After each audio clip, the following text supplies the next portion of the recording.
Hey guys, welcome back to my YouTube channel. तो आज की इस वीडियो में हम बात करेंगे रीजनिंग के बारे में कि क्या क्या सोर्सेज मैं फॉलो करता था और कैसे कैसे मैं प्रिपेयर करता था, क्या मेरी स्ट्रेटजी होती थी और कितने आवर्स मैं डेली डिवोट करता था रीजनिंग को, और कैसे मैंने अपने वीकेस्ट सेक्शन को अपना स्ट्रॉन्गेस्ट सेक्शन बनाया। किसी भी बैंक के एग्ज़ाम को ले लें, चाहे वो RBI हो या फिर SBI हो या IBPS हो या कोई भी बैंक या इंश्योरेंस का एग्ज़ाम हो, उसमें रीजनिंग सेम ही होती है और उनका पैटर्न भी ऑलमोस्ट सेम होता है। आपको 20 मिनट्स मिलते हैं 35 क्वेश्चन करने के लिए और वो पूरा सेक्शन 35 मार्क्स का होता है। और जो ये रीजनिंग जो सेक्शन होता है वो बेसिकली दो पार्ट्स में डिवाइडेड होता है। फर्स्ट वन इज़ आपका puzzles and the second one is miscellaneous questions. जो पजल्स जो आते हैं, पजल्स और सिटिंग अरेंजमेंट जो दोनों होते हैं, वो होते हैं 20 to 22 मार्क्स। और जो आपका ये होता है क्या मिसलेनियस पार्ट होता है वो 13 to 15 मार्क्स का होता है, डिपेंडिंग ऑन डिफरेंट शिफ्ट्स और कौन सा एग्ज़ाम है।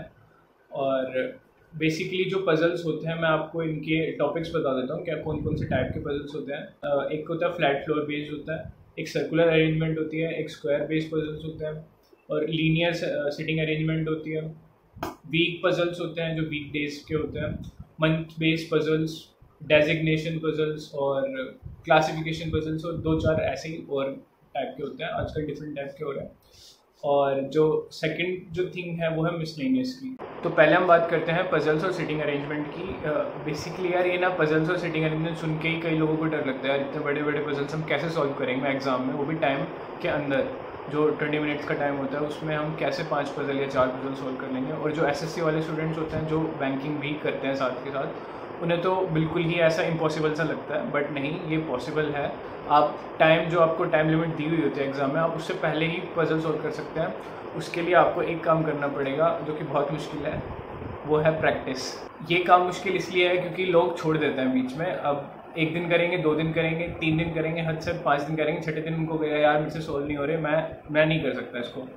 तो ऐसा नहीं करना है आपको। तो सबसे पहले आपको आपके अंदर वो डेडिकेशन होना चाहिए कि आपको ये सॉल्व करना है, आपको बैठना है रोज़ और आपको इन्हें सॉल्व करना है, तब जाके आप कर सकेंगे इसे। इनिशियल स्टेज पे आपको क्या करना है, आपको इनिशियल 15 दिन आपको सीखना है।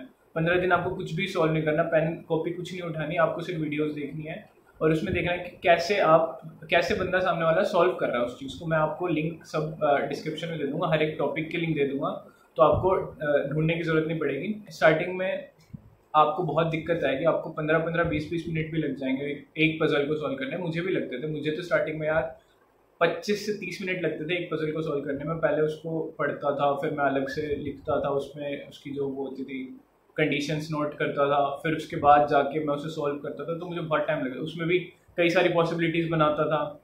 लेकिन आपकी ये चीज़ कैसे कम होगी, आप जितना प्रैक्टिस करोगे उस चीज़ को, धीरे धीरे आपकी स्पीड बनेगी और आपको टाइम कम लगने लगेगा।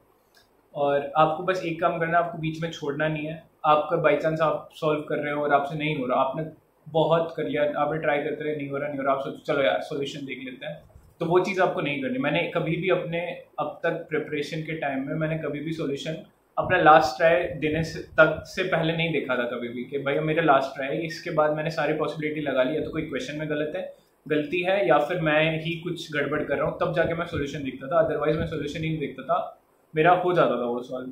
तो आपको भी यही करना है, आपको जो पजल सॉल्व करना है तो उसको बिना सॉल्यूशन देखे पूरा अपना टाइम 20 मिनट्स लगे, 25 मिनट्स लगे, आपको 30 तो लगेंगे ही नहीं, उससे पहले हो जाएगा, लेकिन आपको अपना पूरा टाइम देना है। और जब आपसे वो हो जाए उसके बाद आपको सॉल्यूशन से मैच करना है। उससे क्या होगा कि आप अगर सॉल्यूशन नहीं देखोगे तो आपको खुद पे कॉन्फिडेंस आएगा कि आपने बिना सॉल्यूशन देखे क्वेश्चन को सॉल्व किया है। और अगर आप सॉल्यूशन देख लोगे तो उससे नुकसान क्या होगा कि आपकी जो सोचने की कैपेबिलिटीज़ है, जो आप सोच सकते हैं, आप सोच के उससे सॉल्व कर सकते थे, वो आपकी कम हो जाएगी। आपको आदत बन जाएगी कि यार नहीं हो रहा, चलो मैं आंसर देख लेता हूँ। तो वो चीज़ आपको अवॉइड करनी है, ये मेरा सजेशन है। और जैसे जैसे आप प्रैक्टिस करोगे आपका ये टाइम कम हो जाएगा। 15 आप 20 मिनट से 15 पे आओगे, 10 मिनट पे आओगे, फिर आपसे वो टाइम के अंदर 3-4 मिनट में बनने लग जाएंगे। और मुझे भी स्टार्टिंग में बहुत टाइम लगता है, धीरे धीरे वो टाइम कम हुआ। क्यों? क्योंकि मैं आपको दिखाऊंगा, मैं अभी है नहीं मेरे पास, आपको किसी और वीडियो में दिखाऊंगा कि मैंने इतने सारे पजल्स अब तक प्रैक्टिस किए हैं। आप देखोगे ना, वो कुछ 2-3 बंडल जो शीट्स के होते हैं वो मेरे पास है, बाकी तो वो डिस्पोज भी हो गए काफ़ी, लेकिन जितने मेरे पास है मैं दिखाऊंगा उसमें कि ये चीज़ मैंने प्रैक्टिस की है, तब जाके आज मेरे को अच्छे से 3-4 मिनट के अंदर पजल्स बन जाते हैं। तो अब हम बात करेंगे मिसलेनियस टॉपिक्स की।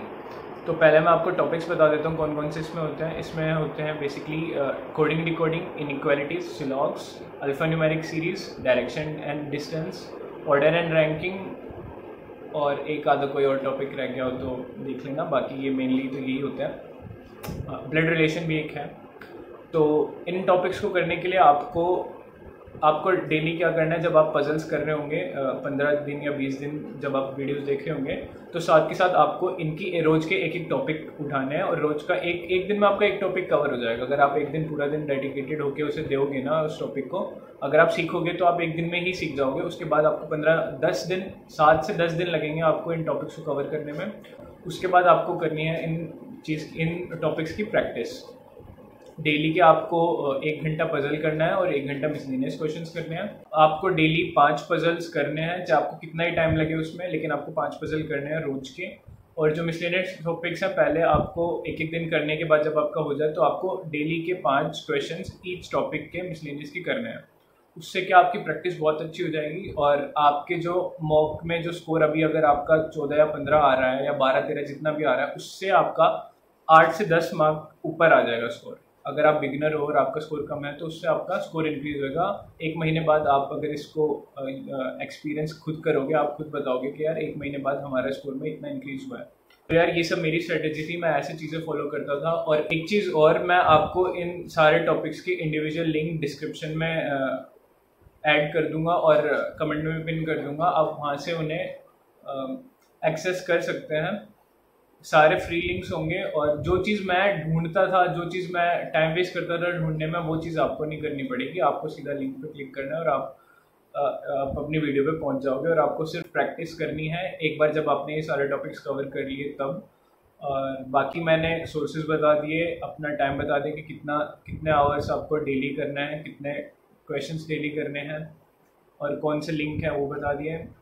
कुछ रह गया? आई थिंक मैंने सब कवर कर दिया जो मैं करता था। बाकी अगर आपको कोई डाउट रह गया हो तो प्लीज़ कमेंट इट डाउन, मैं रिप्लाई करने की कोशिश करूँगा अगर हो पाए तो। अदरवाइज़ आप मुझे इंस्टाग्राम पे फॉलो कर सकते हो, वहाँ तो रिप्लाई आ ही जाएगा आपका। सो आज की वीडियो में इतना ही। Thank you for watching.